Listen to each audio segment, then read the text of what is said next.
E também não é uma servidão total, mas alguém que diga o que é melhor, o que não é, porque se você tem que escolher sozinho, né, você ter liberdade plena para poder decidir tudo que você quiser, é também assustador, né? Tem esse lado assustador.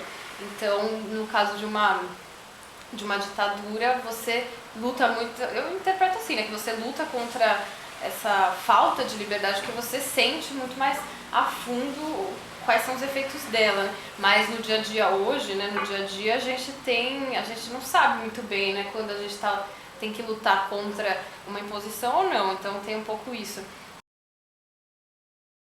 Eu me sinto constantemente em um exílio, né, exiliado de alguma forma e quase que me auto-exilando, e isso é porque, assim, eu vivo numa questão complicada, assim, eu como artista, como animador, como cineasta e como pessoa, eu me coloco no limiar entre a realidade e a fantasia. Os princípios básicos que norteiam um Estado democrático são a supremacia da vontade popular, a preservação da liberdade e a igualdade de direitos. No caso do governo militar, era justamente sobrepor o interesse público ao interesse privado. E o interesse privado pode ser essa questão da liberdade de expressão, por exemplo. Então eu particularmente sou contra o regime e eu gostaria de me expressar contra esse regime. É um interesse privado que eu tenho porque é uma opção minha, uma ideologia minha. Isso é completamente cortado. Porque, querendo ou não, é como se você fosse indesejável para a nação. No Chile e na Argentina, o movimento social era muito intenso. O povo estava organizado através dos seus... e tinha seus partidos, e tinha seus líderes e tudo mais. Tinha uma capacidade de mobilização muito grande. Por isso, o golpe da ditadura chilena e argentina foi brutal. O inconsciente da época, das pessoas engajadas politicamente, era de que a revolução, ou a transformação, ela estava próxima a acontecer.